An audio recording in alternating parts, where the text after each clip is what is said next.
Good morning, good afternoon, and good evening, and welcome to this webinar hosted today by Novosanis and Fuji Radio. My name is David Vaster, and today we will be discussing two essential tools to monitor the impact of HPV vaccination programs, being first Void Urine and HPV genotyping. What is on our agenda today? Well, first, I will give an introduction on our speakers and give a little bit more information on both of our companies. After which we will be moving into the main part of the session, which will be a presentation given by Professor Alex Vorsters from the University of Antwerp on first Void Urine and HPV genotype. And at the end of the session, we will dive into your questions during a Q&A, questions that can be asked through the Q&A icon at the bottom of your screen. But first, an introduction of our main speaker today, who is Professor Alex Vorsters. Professor Vorsters is graduated as a bioengineer from the Free University of Brussels in 1989, after which he moved into a postgraduate course on tropical veterinary medicine at the Institute of Tropical Medicine in Antwerp.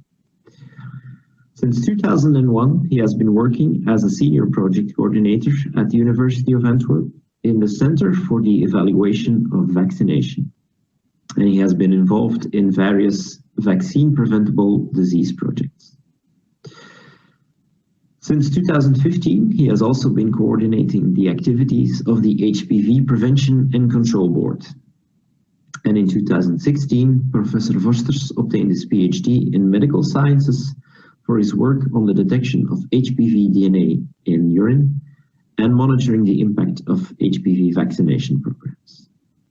Earlier this year, he was nominated as an associate professor at the University of Antwerp, where he and his team have been doing further research on the use of first Void Urine as a liquid biomarker source for the follow-up of vaccination programs, cervical screening programs, and genital tract infections in women.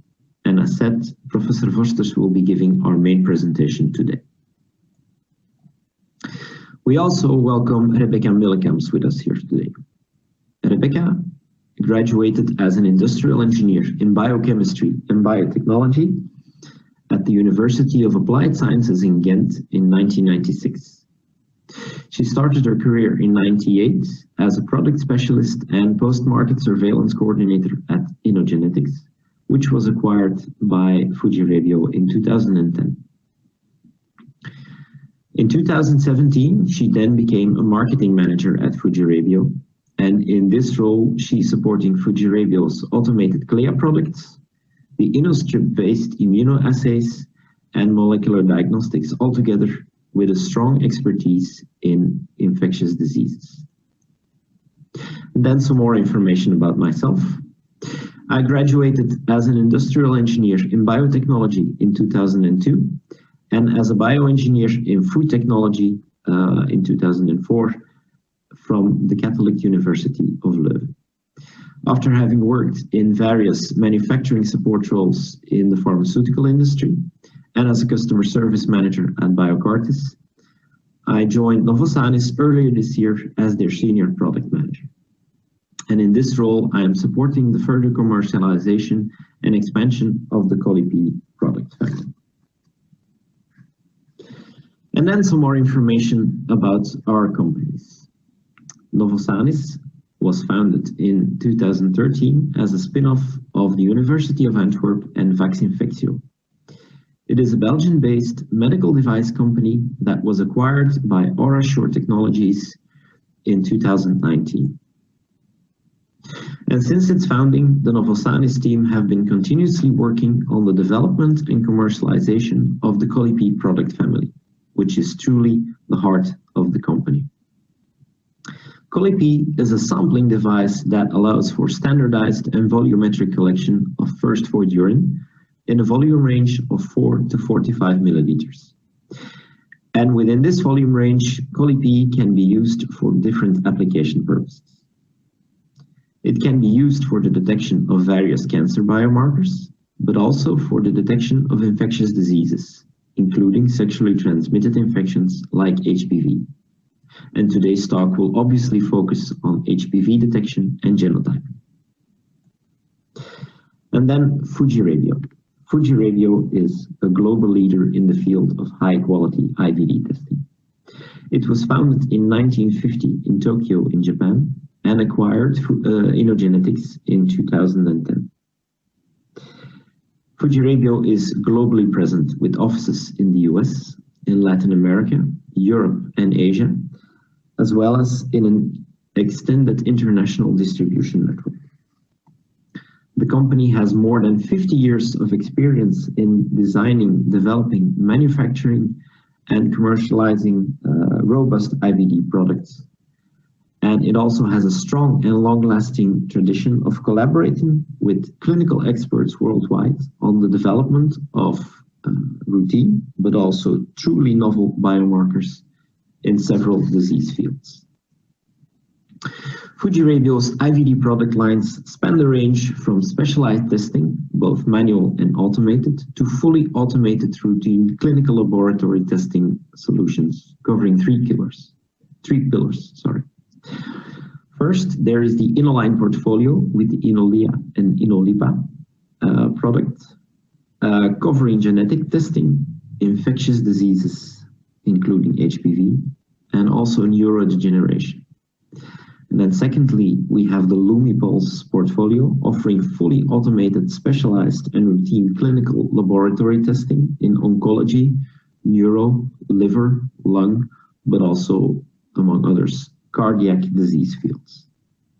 And to complement with their own portfolio, FujiRadio also offers a strong distribution product line, including Novosanis' Colli-Pee, Attila Biosystems products, and Virotech blood and ELISA assays.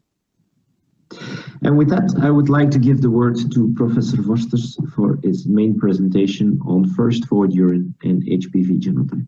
Professor Vorsters, the floor is completely yours.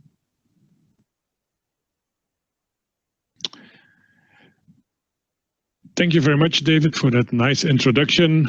And I'm very pleased to be able to present this work. And I would like to thank the organizers for inviting me. These are my disclosures. And a brief overview of this talk. First, I will give a short introduction into the human papillomavirus field. And then I would like to discuss important lessons learned when using a urine sample to monitor genital tract infections with a focus on human papillomavirus DNA detection. I will give an example of the use of Colli-Pee and HPV genotyping in a vaccine trial, discuss an additional application of the use of first void urine in vaccination trials, and show the potential of the INNO-LiPA HPV genotyping extra-2 assay to monitor vaccination trials.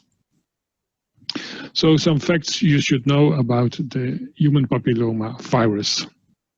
It is the agent responsible for almost all cervical cancers, and this was discovered by Harold Suhausen, who got the Nobel Prize for this. So after infection of the cervix, this can clear in most of the cases, but if not, it can cause low-grade lesions, evolving to high-grade lesions, and potentially leading to cervical cancer. This is a relatively slow process that can take up to decades.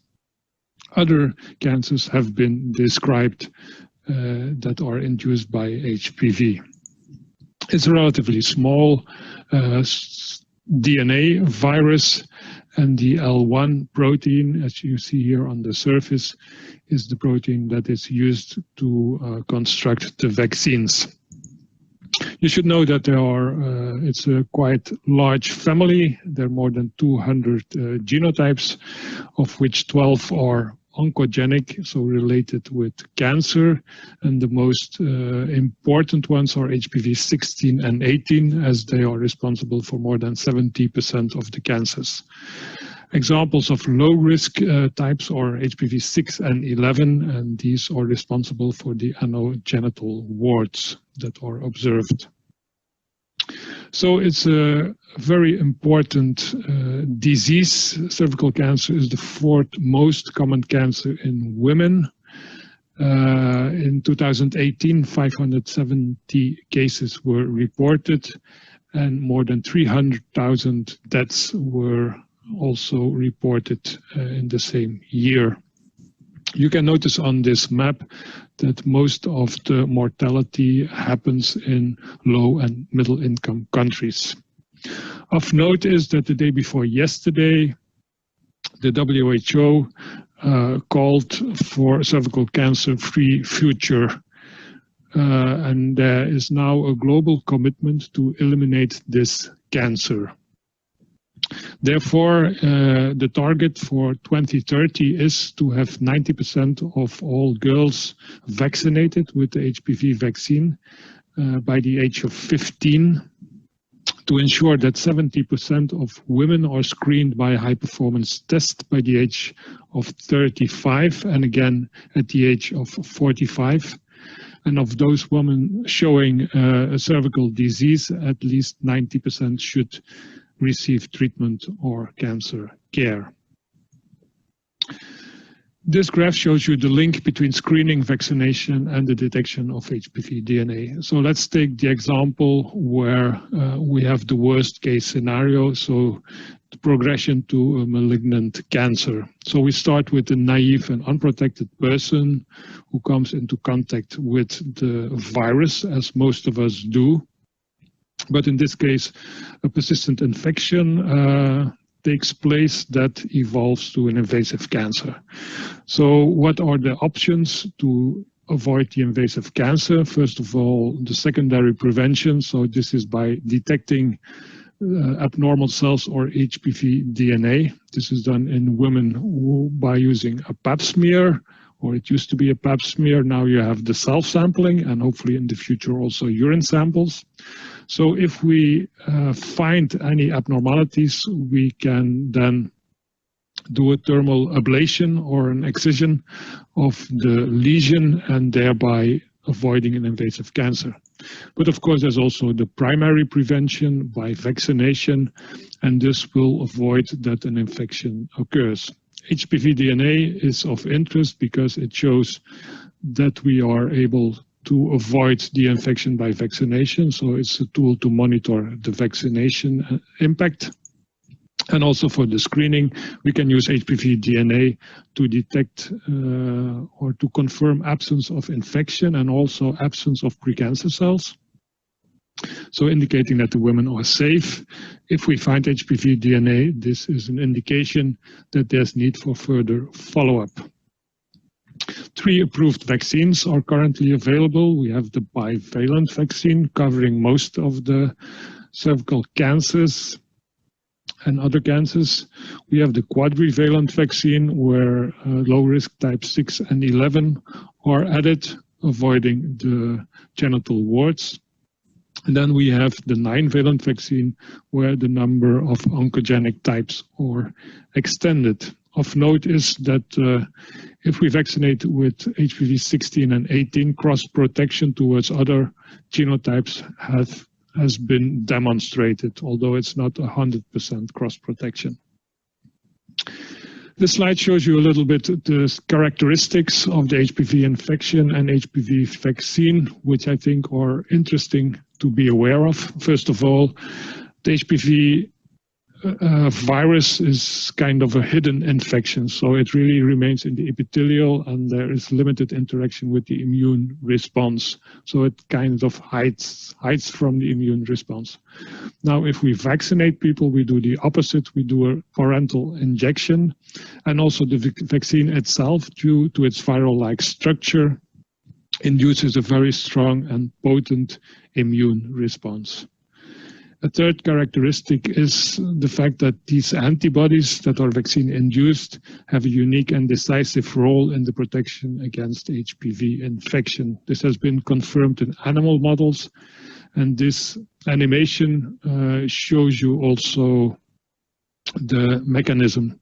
So even a vaccinated person, you will have transudated anti-HPV antibodies. Infection can only occur at the level of the basement membrane, so you need a microlesion. This microlesion may also trigger transudation of additional anti-HPV antibodies. So if a virion arrives and tries to enter the microlesion, it may be trapped by the antibodies, and this will avoid the infection.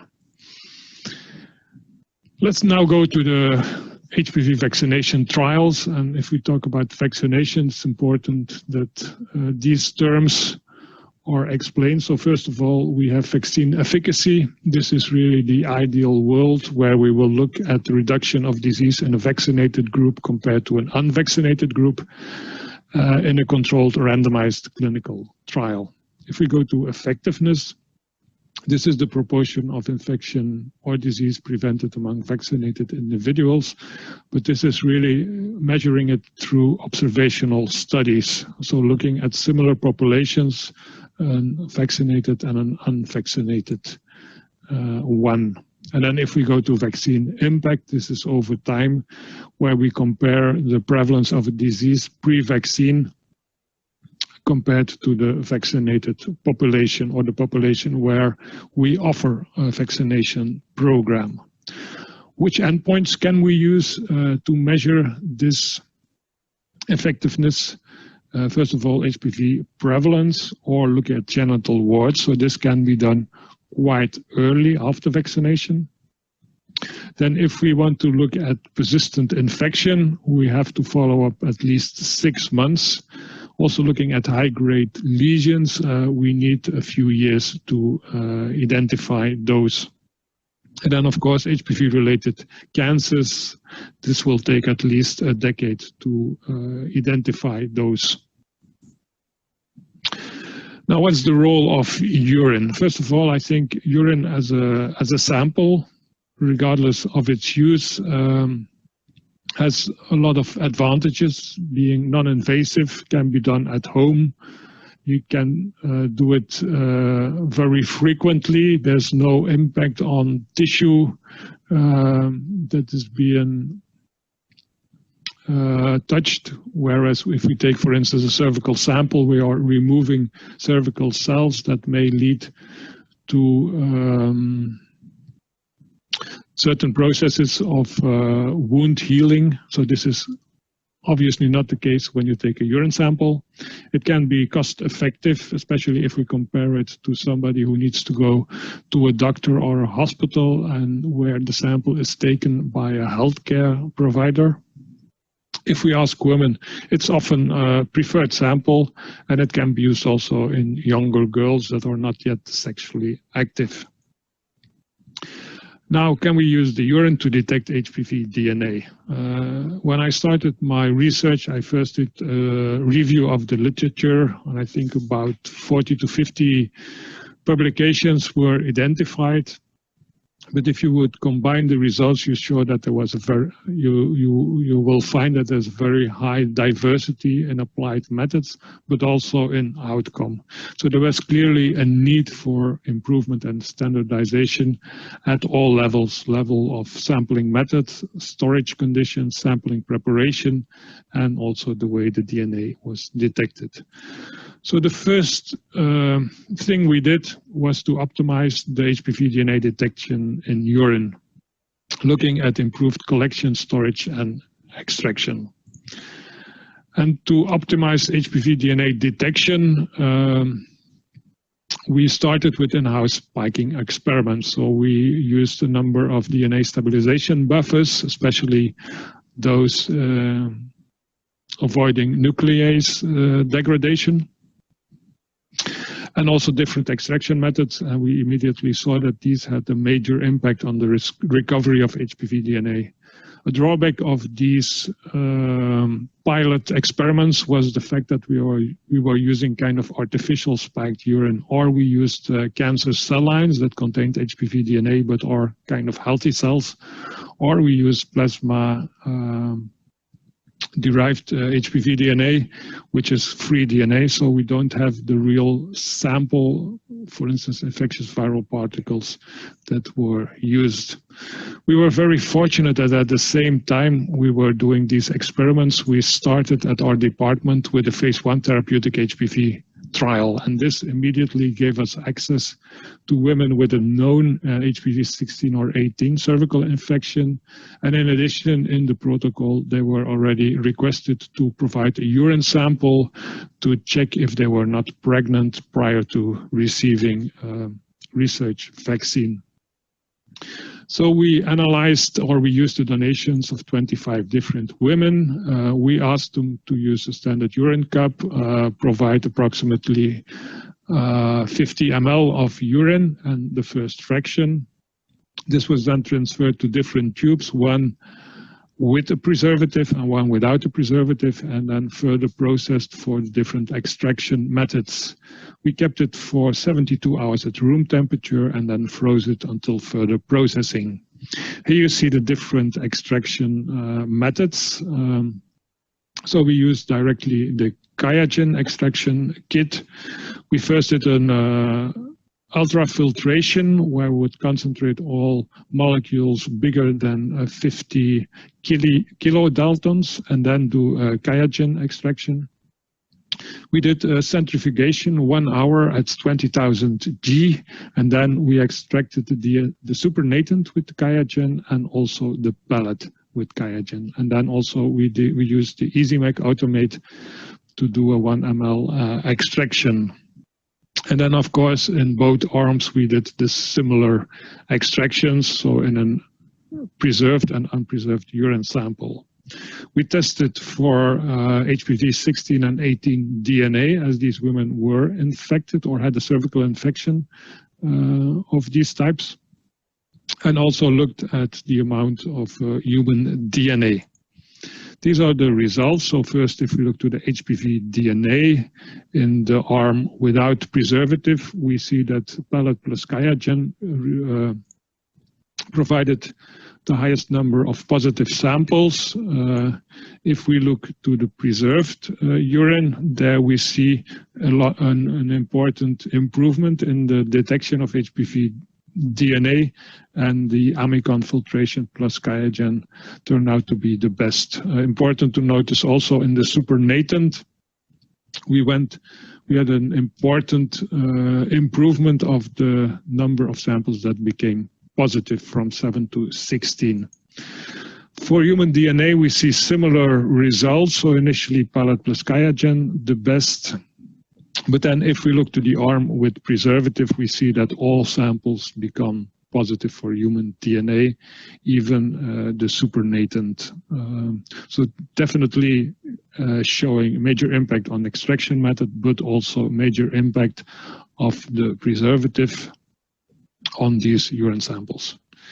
And these, the importance of a preservative has been confirmed by other groups. This is, for instance, data from Jennifer Smith, where she shows that the preservative avoids degradation of the HPV DNA, whereas an untreated urine sample has a lower starting value and also has a further decrease of HPV DNA.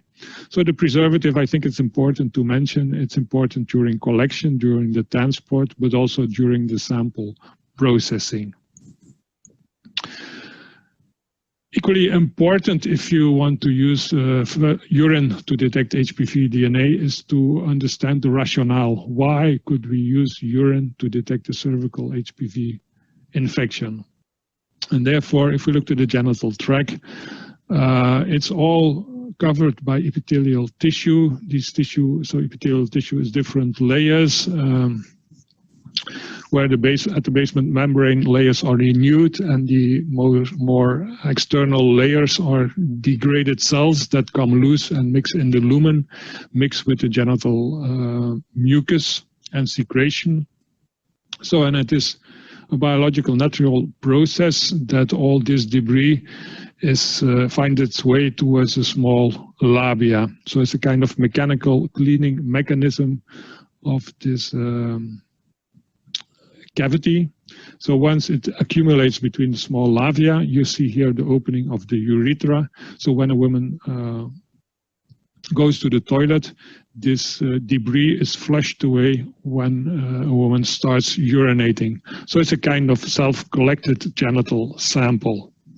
Important to notice that there's sometimes confusion between first void urine and morning urine. So what we define here as first void urine is the initial stream of a void. It's not the first urine of the day.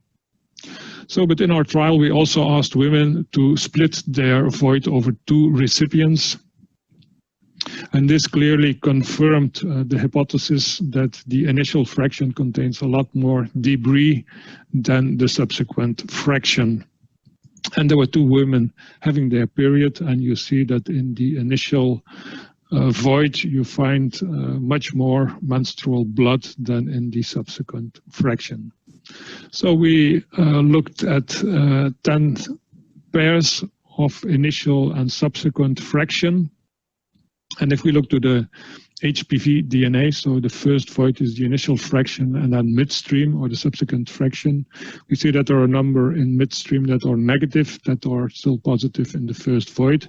And if we look to the ratio, we find 5 to 160 times more HPV DNA in the initial void versus the subsequent void.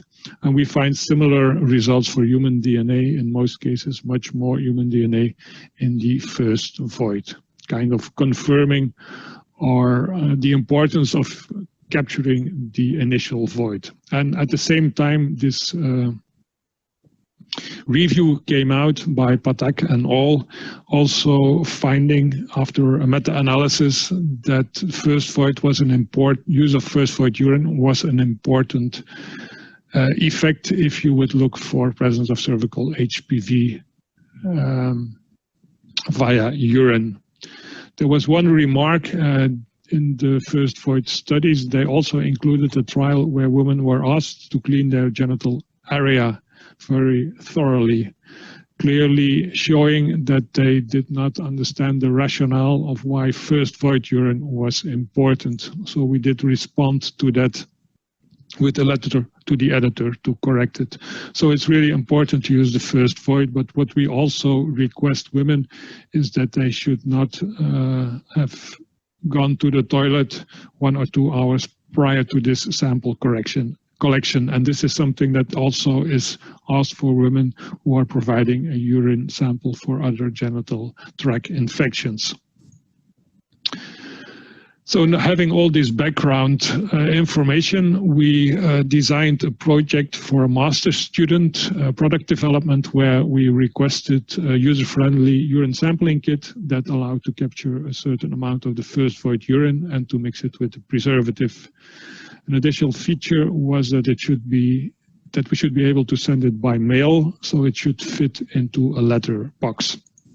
And these are the prototypes that came out of these works, and that evolved to the Colli-Pee that is now commercialized, where you see a collection part, a floater, and a collection tube that can be pre-filled with the preservative. So you have to attach the collection tube to the funnel, and then you can detach it and send it back home.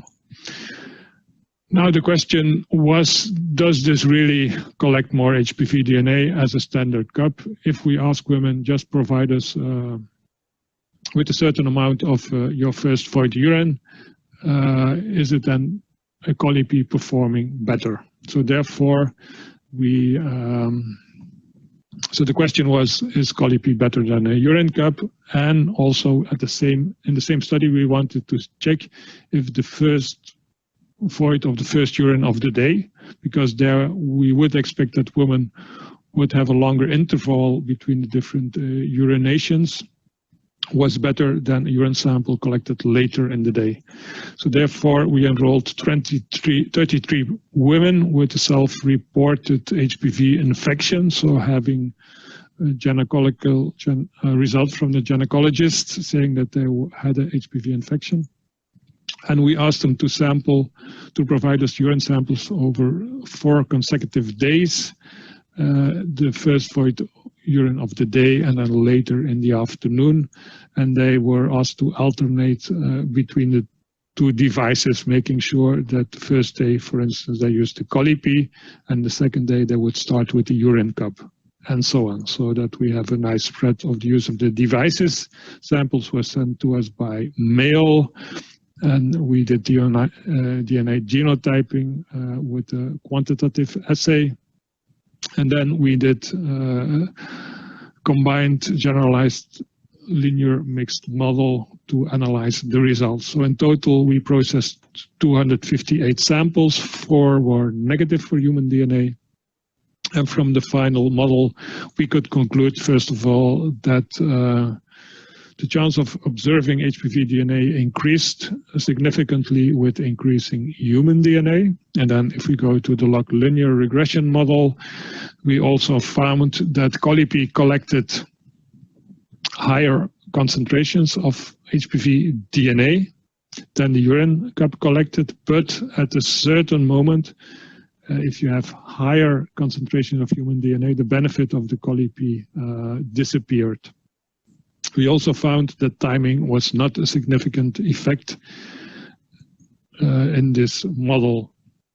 So the cup is, or the Colli-Pee collects samples with a higher concentration of HPV than the cup collected, only if there's a very high amount of human DNA. So if the samples in the cup collected are also very concentrated, there's no benefit of the Colli-Pee anymore. However, this condition is in more than 4 out of 5 cases not fulfilled, so where clearly we saw a benefit of using the Colli-Pee. We did show that the first urine of the day was not important or performed equally than urine collected later in the day. This was also confirmed by a Dutch group in 2017. And this is kind of good news, as it does indicate that women can choose the time of collection. We showed then using these characteristics of first using a Colli-Pee, using a preservative, and using a high sensitive assay, that we find more DNA in a urine sample than in a cervical sample from the same women. So these are the results from a study that was run in our group, where you see that for almost all genotypes we find a higher prevalence in the first void urine sample than in the paired cervical sample. Now let's go to the clinical trial or vaccination trial example, which I would like to discuss, and I would like to acknowledge Jacobo Bossano, Sylvia Franceschi, and Gary Clifford from YARC, who have set up this study. So the first results were published in 2016.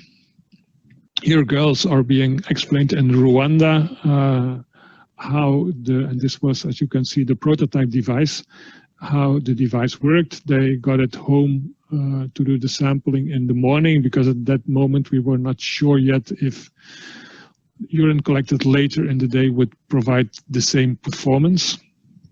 But as you can see from the return rates, they were very high. So we did a similar study in Bhutan. I'm not going to discuss it for the sake of time during this presentation, but very similar results were obtained.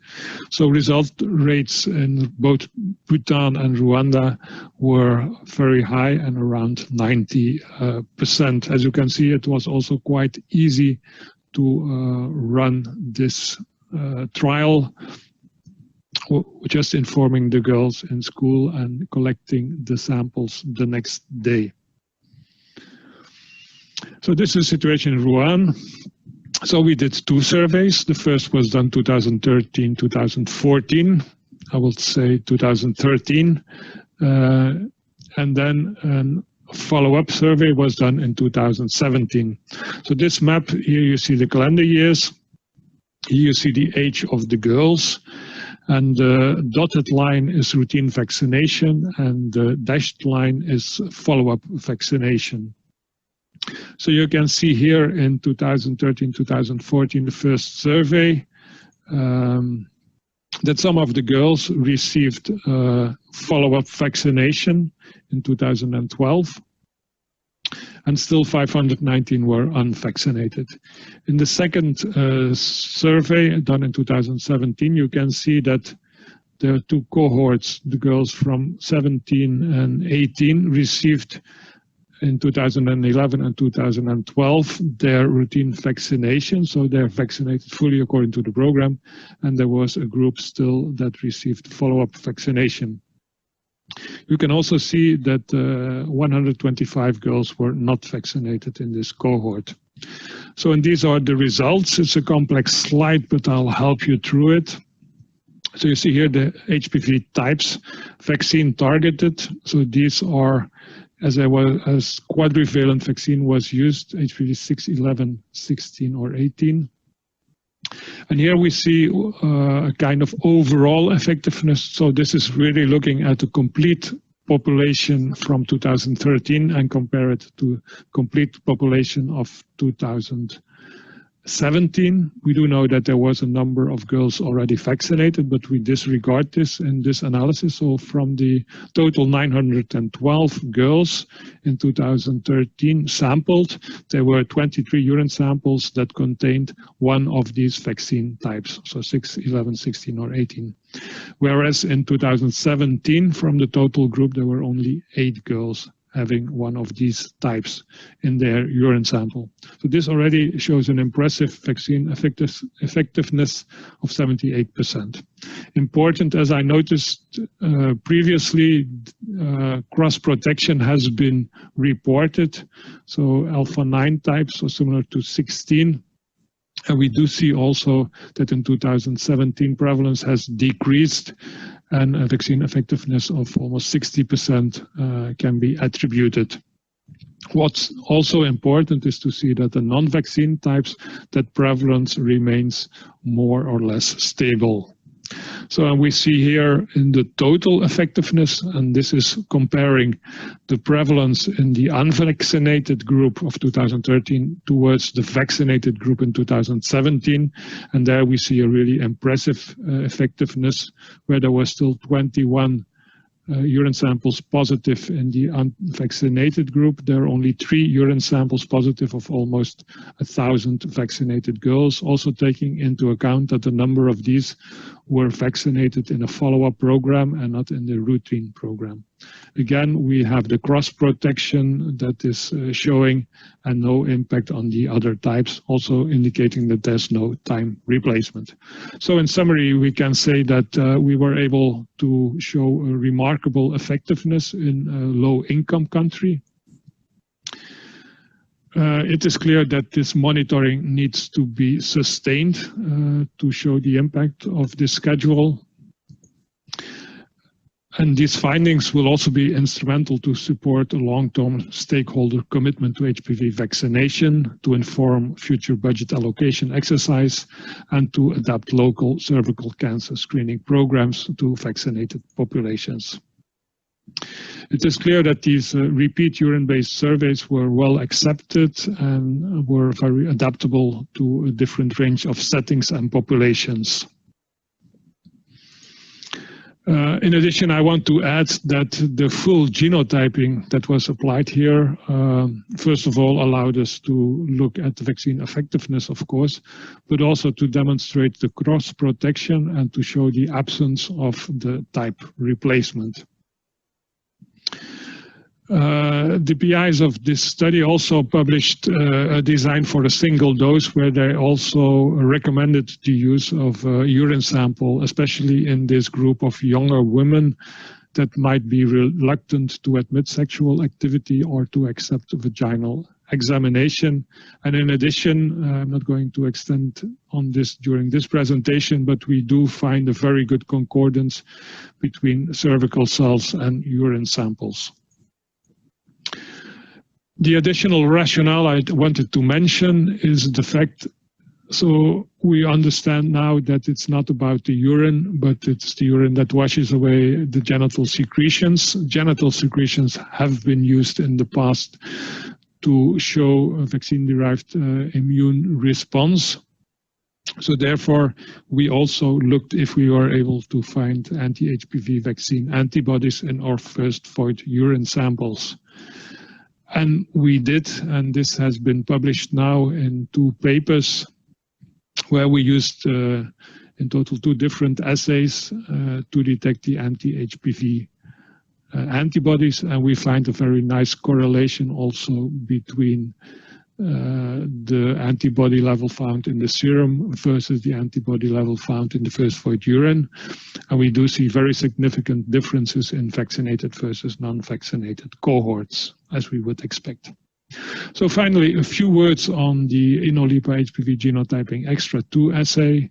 So I think if you want to use it in the context of a vaccine trial follow-up, it is clear that the full genotyping is a kind of essential characteristic that is required, and all non-availant types are nicely covered on the strip. And in addition, you have a very good panel of low-risk types that are also very helpful to follow up a vaccine trial. In addition, I think the SPF 10 primer is also of added value because it generates a very short PCR fragment, so it's able to also have a high sensitivity in more degraded HPV DNA. The test procedure has been confirmed to work on first void urine. So you have the DNA extraction, amplification, hybridization, and then you can have a manual or automated interpretation. So in conclusion, when using a urine sample to monitor HPV infections, I think it's crucial to understand that it's not about the urine, but it's about the genital secretions that are washed away with the urine. DNA is well preserved in mummies, but not always in urine. And you do have urine samples where DNA is very stable, but you have others where there is very steep degradation and it becomes undetectable. There's also no preference in the timing of collection of the urine sample. I think it's important to leave at least 1 hour prior to the sampling, but it's not important to have it in the morning or later in the day. I think we also showed with the example of the vaccination trial in Rwanda that HPV genotyping is of great value to show the impact of HPV vaccination program and to have a follow-up. I think also the detection of anti-HPV antibodies is a very important step for the future, and we do hope that we will be able to really identify and characterize vaccinated versus non-vaccinated women in the future. Thereby, I would like to thank you very much for your attention, and I look forward to the questions and discussion.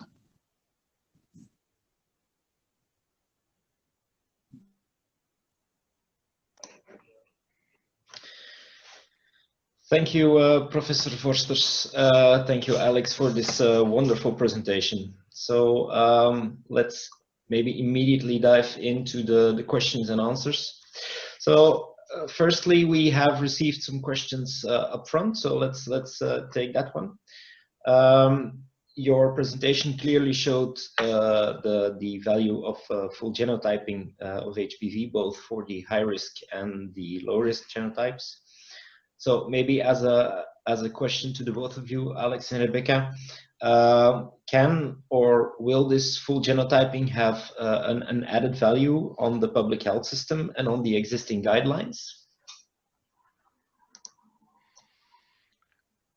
Do you want to take it first, Rebecca, or?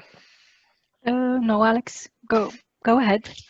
I think impact on the public health, I think there we can look at the importance or added value of genotyping at the different levels. So I think if we would look to the screening setting, I think there also genotyping has an important role.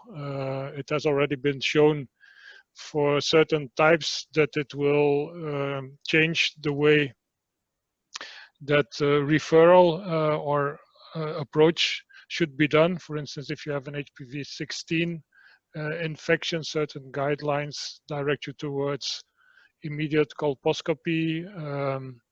So it definitely has an impact, and I think it will further increase in the future now that we are going to a first-line HPV DNA detection. I think also Jack Juzik already published a few years ago the importance of looking for additional genotypes that may have a different approach than others in this setting. I don't know if you want to follow up on that, Rebecca. Yeah, today it's clear that the screening is more focused on the main high-risk genotypes, but there's clearly more and more data generated showing that, yeah, more extended genotyping. So in addition to only 16, 18, and 45, that it also has a clinical value to do the more extended genotyping.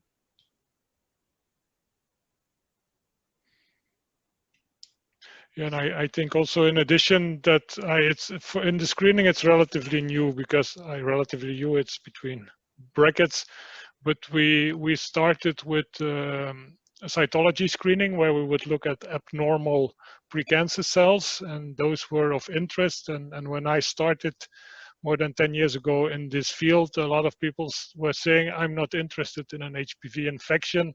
I want just to know if a woman has a precancer lesion or not. Now we are really evolving into HPV DNA detection, and I think more and more the value of really having all information becomes clear. I think also the value of full genotyping, being able for different populations and settings to know what is circulating, what are the most prevalent genotypes, is very important, because we need to be sure that the vaccines we are developing now, that they give full protection to all populations. Yes. Yeah, there's clearly a need to collect data on the prevalence country in certain countries for the to have an idea on the efficacy of HPV vaccines, the existing HPV vaccines. Okay, thank you.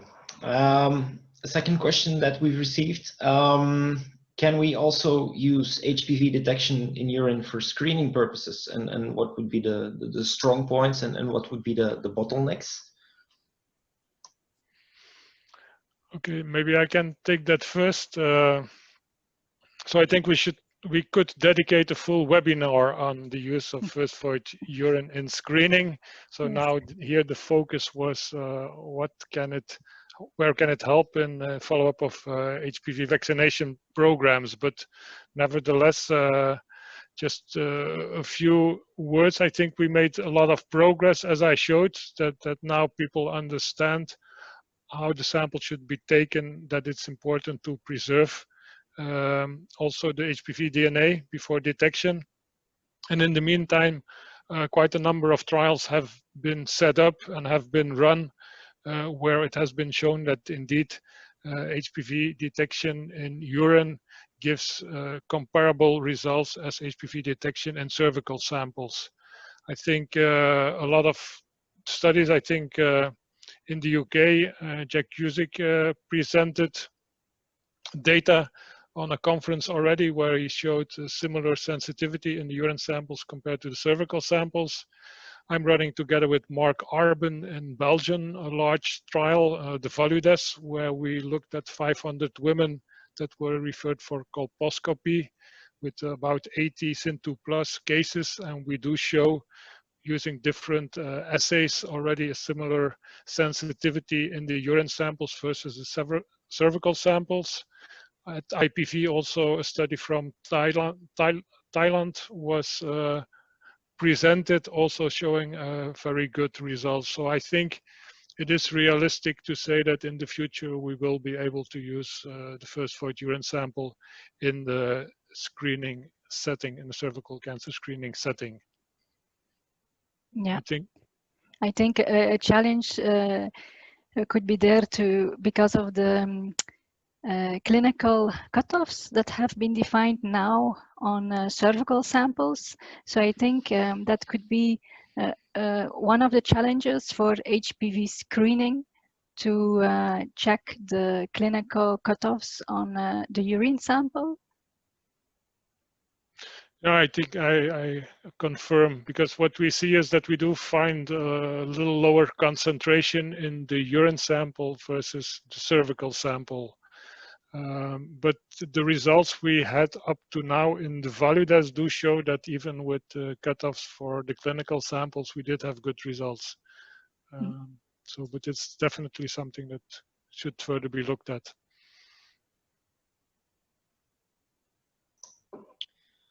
Okay, thank you. Alex, you briefly mentioned preservation in your previous answer, and we've had 2 questions coming in on urine preservation and urine degradation. So whether dry ice is needed during shipping, how many days can we keep a urine sample at room temperature? So I'm guessing you will agree with me that urine can degrade pretty rapidly. So if there is no use of a cold chain transport, then we definitely need urine preservation. So, and I think you have used the UCM or urine conservation medium in your studies, and that will allow for preservation of urine samples at room temperature of at least 7 days normally. Yeah? Yes, indeed. So that's the goal with the preservative, and we have showed that it keeps the stability for at least 7 days at room temperature. Okay. I'm just also looking at the Q&A questions, so that's why I look to the other screen. Indeed. We had a question also come in from Jack Cusick. Can we use a different term to denote the initial collection, as there can be a confusion between the first sample of the day versus the initial pass? So maybe Alex, can you comment on that? No, I think that's a very relevant question, and I think if somebody from the English-speaking community would do a proposal, that would be good. I have a second thought, because even using the word urine is kind of misleading, because it's a kind of cervical sample collected through urination. So at a certain moment I was even thinking of giving it a new name, which does not comprise urine, because urine is just a washing solution. So it's really a cervical sample, which we have proven now that it is really material that is excreted from the genital tract that is collected while a woman starts urinating. But indeed there is confusion, and this confusion remains. And if somebody has a good proposal to rename it, I think that would be a good idea. I think we at least should say first void urine and the initial stream, but another term would be appreciated, yeah. Thank you. We have another question from Nam Trin, who is asking if there are any trials on male urine samples, and also maybe in addition to that, obviously this talk has been focused on cervical cancer and on female urine HPV detection, but is it also useful to perform HPV detection in urine for men? So we did use it in the beginning. What you see is you have a much lower prevalence of HPV DNA, and I think just if you look to the anatomy of a female and a male, it's completely different. So we don't have that large cavity that is secreting material. I think also in men there will be a big difference between circumcised and uncircumcised men. So I think it is relevant. What we found, if we would have about 15-16% prevalence in women, we would have about 4% prevalence in male urine. So I think in vaccination trials it might still be giving interesting information, but is much less sensitive. If you really want to have a genital infection detected in males, you should use more than only the urine. You should take swabs at different regions of the genitals to be sure that there is presence or absence of a HPV infection. Okay, thank you. Another question came in from Sonia Paitubi. She wants to know if the Colli-Pee and preservation buffer can be used for cell-free DNA and methylation tests. So yes, this is one of my postdocs is doing her work on methylation biomarkers. So, and we do use these samples also to run our methylation tests. I think in the example I show, and I see that's also a question from Jack Usick, is there any difference between cell-free and cellular DNA? I think there's a lot of difference in the urine samples. I think what we definitely show with our preservative, that it also conserves the cell-free DNA, and that it's especially the cell-free DNA that is rapidly degraded in urine. But certain samples, we found more HPV DNA in the cell-free, in the supernatant fraction, than in the pellet fraction. So I think you, depending on I think also the stage of the infection, do you still have a productive infection, or have you a transforming infection where HPV DNA is integrated, where no viral particles are produced anymore? So I think we have a quite diverse a set of samples if we take the different stages of the HPV infection. But we did show that cell-free DNA definitely is also preserved with our buffer, and I think that's where I got the idea to use this kind of preservatives, because when I started this research, I was looking at people who were detecting the sex of a baby in a pregnant woman. So it's really looking at transrenal DNA. And there it was a standard to use, for instance, EDTA immediately after collecting urine, and this would protect the cell-free DNA. So definitely cell-free DNA is conserved also with this medium. Okay, thank you. Maybe a question that we need to ask in this day and age. What can the both of you see as an impact from the current COVID pandemic on HPV vaccination and detection?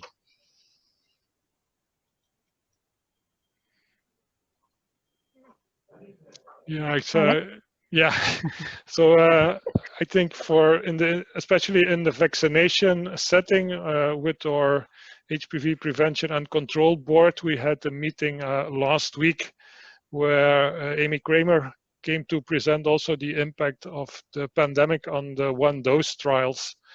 And I think what's obvious is that it's much more difficult to get the participants at the clinic for the vaccination, but it's also much more difficult to get the participants for testing. So there is an opportunity for self-sampling and sampling at home. But an additional consequence of this pandemic is that in most countries, social distancing is really enforced. And as I mentioned in follow-up of vaccination trials, if you would like to look at effectiveness or impact, you would look at pre-vaccination prevalences versus prevalences in vaccinated cohorts. But now you also have to deal with the fact that the sexual activity will be much less due to the social distancing. So this already will give you more difficulty to interpret the data. And I think there also, if you have a full genotyping assay, you can look to the low risk types that are not affected by vaccination, which kind also gives you an indication on how sexual behavior was impacted by the pandemic. But it definitely also has a major impact on vaccination trials, yes.